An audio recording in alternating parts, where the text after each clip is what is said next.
जोड़ों के बूढ़ा होने की रफ्तार को किस प्रकार से कम किया जा सकता है, कंट्रोल किया जा सकता है और अपने जोड़ों को 100 साल तक इस्तेमाल किया जा सकता है, इस बात पर आज हम इस वीडियो के अंदर चर्चा करेंगे। जोड़ों का बूढ़ा होने से मेरा मतलब है उम्र के साथ में जो जोड़ों के अंदर वेयर एंड टेयर होता है, टूट फूट होता है, उसके कारण जोड़ों में अक्सर आपने देखा होगा उम्र के साथ में लोगों को जोड़ों में दर्द होने लगता है, सूजन आती है, उनके धीरे धीरे जोड़ों के मूवमेंट रेस्ट्रिक्ट होने लगते हैं, जोड़ इतने खराब हो जाते हैं कि आखिरी में सर्जरी कराना पड़ता है। तो क्या इन जोड़ों को समय रहते प्रिकॉशन लेकर के जवान रखा जा सकता है?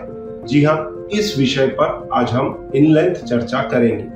जोड़ों को जवान रखने के लिए हमें पहले ये समझना होगा कि वो कौन से फैक्टर हैं जो हमारे जोड़ों के अंदर संधिवात को लाते हैं।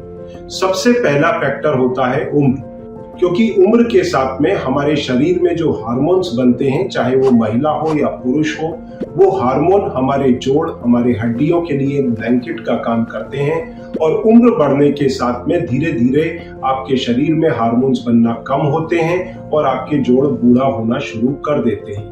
इसके साथ में एक जेनेटिक्स बहुत ही इंपॉर्टेंट फैक्टर है। आपका जेनेटिक्स अगर अच्छा है तो संभव है लंबी उम्र तक आपको जोड़ों की तकलीफ ना हो, परंतु ये दोनों ही ऐसे फैक्टर हैं जिसमें आप कुछ ज्यादा कर पाने में सफल नहीं हो पाते, क्योंकि जेनेटिक्स आपको मिल चुका है, उम्र समय के साथ में बढ़ रही है। तो ऐसी स्थिति के अंदर आपके जोड़ों को जवान रखना एक चैलेंजिंग सिचुएशन बन जाता है। परंतु जो बाकी के कई फैक्टर हैं, अगर हम उनकी ठीक से कंट्रोल करें, ख्याल रखें, तो अपने जोड़ों को तेजी से बूढ़ा होने से रोक सकते हैं, अपने जोड़ों को लंबे समय तक इस्तेमाल कर सकते हैं। जैसे उदाहरण के लिए आप किसी भी प्रकार की जोड़ों में इंजरी होने से बचें। यदि आपकी एक उम्र हो गई है तो रोड साइड किसी प्रकार के एक्सीडेंट को, हालांकि जो सडनली होता है उसके अंदर आपका दोष नहीं, परंतु उसको होने से बचा तो नहीं जा सकता। हाँ, उसका इलाज ठीक से समय रहते अगर आप करेंगे तो आपके जोड़ों के अंदर वेयर एंड टेयर के कारण होने वाली आर्थराइटिस से बचा जा सकता है।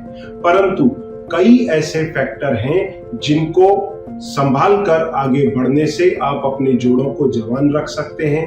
जैसे यदि किसी इंसान का वजन ज्यादा है, होता क्या है कि आप जब अपने जोड़ों का इस्तेमाल करते हैं तो उनके अंदर माइन्यूट वेयर एंड टेयर होती है, परंतु ये वेयर एंड टेयर समय के साथ आपकी बॉडी हील करती हुई जाती है और जब तक वेयर एंड टेयर का अमाउंट कम है, हीलिंग का अमाउंट ज्यादा है, तब तक आपके जोड़ स्वस्थ रहते हैं, लंबे समय तक चलते हैं।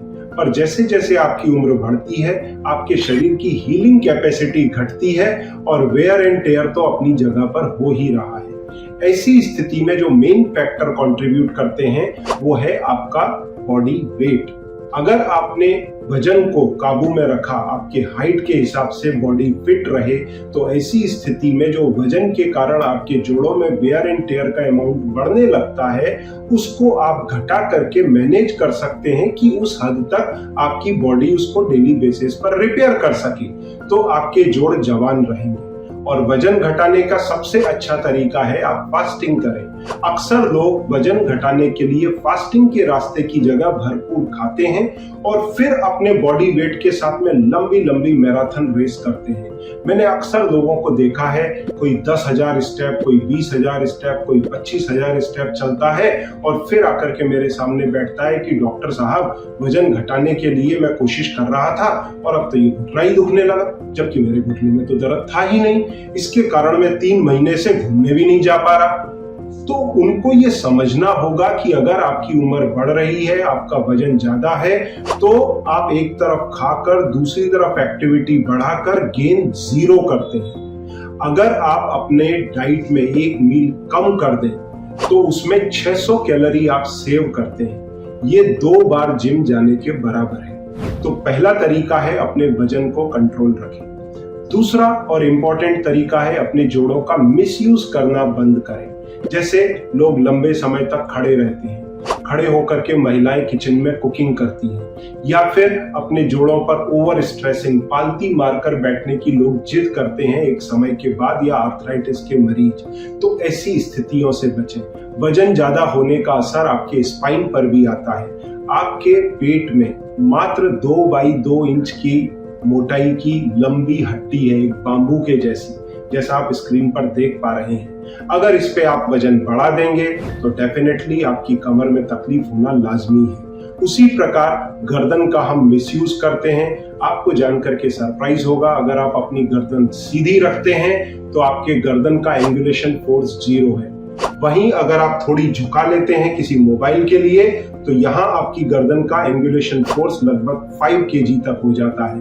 वहीं अगर आप पूरी तरह नीचे झुका देते हैं तो ये लगभग 20-25 किलो तक गर्दन पर एंगुलेशन फोर्स डालता है, जो आपकी सर्वाइकल स्पॉन्डिलोसिस में मेन कंट्रीब्यूट करता है। या कुछ लोग मोटा तकिया लगाते हैं। तो इस तरह की चीजों से बच करके आप अपने जोड़ों को जवान रख सकते हैं। फिर जो लोग पालती मार के बैठने की जिद करते हैं, या फिर जो लोग टॉयलेट के अंदर स्क्वैट करके देसी टॉयलेट में बैठने की जिद करते हैं, तो आप दरअसल कर क्या रहे हैं? ये जोड़ पर जोड़ है। ये कार्टिलेज जो बीच में है, आप इसको जोर से रगड़ रहे हैं, जोर से रगड़ रहे हैं। देखिए मॉडल में मैं आपको दिखा रहा हूं, जोर से रगड़ रहे हैं। बजाय इसके अगर आप ऐसी एक्सरसाइज करें जिससे उस पर वजन ना पड़े, या यही एक्टिविटी जब आप वॉक कर रहे हैं 5000, 10,000 और 20,000 स्टेप के लिए, तो भी यही एक्टिविटी हो रही है। आपकी बॉडी वेट जो है आपके टिबिया जो नीचे की हड्डी है उसकी कार्टिलेज के ऊपर पड़ रहा है और ये जोर से रगड़ खा रहा है, तो आपकी कार्टिलेज बजाय हील होने के डैमेज होने लगती है। तो इसलिए वेट बेयरिंग एक्सरसाइजेज ना करें, मेरे असिस्टेंट से नॉन वेट बेयरिंग एक्सरसाइजेज मंगाकर करना शुरू करें, आपको लाभ होगा। फिर जब मरीज के दर्द शुरू होता है तो वो क्या करता है? ज्यादा वॉक नहीं करता, एक्टिविटी घटा देता है। तो इससे नुकसान क्या होता है?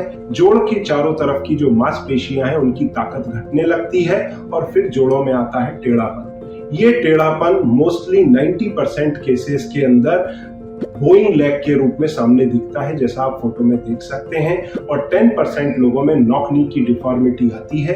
इससे होता क्या है, जो आपके टिबिया जो नीचे की बोन है उसकी पूरी सरफेस पे आपका बॉडी वेट आना चाहिए, या तो वो अंदर की तरफ बो लेग में आने लगता है या नॉक नी में बाहर की तरफ आने लगता है, जैसा आप स्क्रीन पर देख पा रहे हैं। तो अगर एक हिस्से पर ज्यादा प्रेशर आएगा तो वो हिस्सा घिस करके साफ हो जाएगा। ये कुछ इसी प्रकार का है कि मैं एक जवान इंसान को बोलूं कि आप टोज पर चल के दिखाओ, कितना चल पाएगा? मुश्किल से 10-20 कदम। तो आप तो इतना वजन देकर के घुटने पे चलना चाहते हैं, वो संभव नहीं है। तो एक साइड की कार्टिलेज घस के खत्म हो जाती है, फिर डॉक्टर बोलते हैं ऑपरेशन करा लें।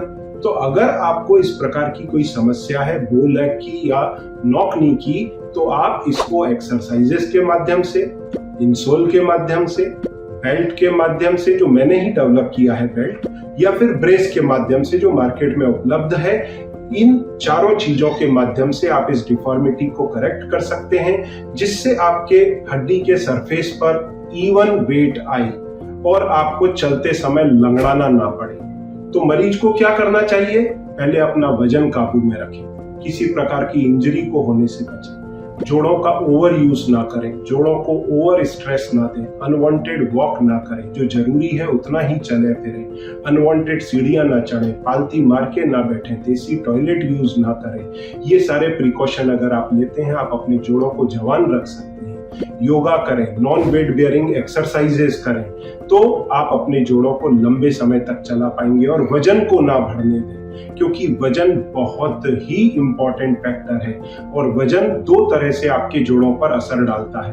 पहला, वजन अपने आप में मैकेनिकल प्रेशर है, नी पर, बैक पर, नेक पर। दूसरा, जो आपके शरीर में फैट होता है, वो फैट कुछ साइटोकाइंस निकालता है जिसको एडिपोकाइंस कहते हैं। ये एडिपोकाइंस आपके बॉडी में सीआरपी, सूजन को बढ़ाते हैं और उसमें जोड़ों की गादियां गल जाती हैं। तो ये इंपॉर्टेंट फैक्टर बनता है। फिर अगर मान लीजिए आपको कोई इन्फ्लामेटरी आर्थराइटिस है, जैसे रूमेटॉइड आर्थराइटिस या एंकाइलोजिंग स्पॉन्डिलाइटिस, उसका इलाज बराबर करें। और यहाँ डॉक्टर एक गलती करते हैं, वो गलती ये है कि ऐसे मरीजों को जोड़ों को बचाने की दवाई नहीं देते। जैसा मैंने आपको बताया कि जोड़ों में अपने आप हीलिंग होने की कैपेसिटी है, जो उम्र के साथ या बीमारी की स्थिति में कम हो जाती है। तो ऐसे में wear and tear healing process पर हावी हो जाता है और जोड़ घसने लगते हैं। तो इसको घसने से बचाने के लिए central drug research institute of India Lucknow ने एक दवाई का रिसर्च करके इन्वेंट किया, जिसका एक्टिव इंग्रेडिएंट पालक से निकाला जाता है, टेरोस्पर्मिन सी, और इसे यूएस में पेटेंट मिला इसकी स्पेसिफिक नैनो टेक्नोलॉजी के लिए। नैनो टेक्नोलॉजी इस पर बेस्ड ये प्रोडक्ट होने के कारण ये आपके जोड़ों के साइनोवियल फ्लूइड में कंसंट्रेशन बना के कार्टिलेज पे अपना असर दिखाता है, जिससे कार्टिलेज की मोटाई घटने की जगह मेंटेन होती है और रिपेयर होती है।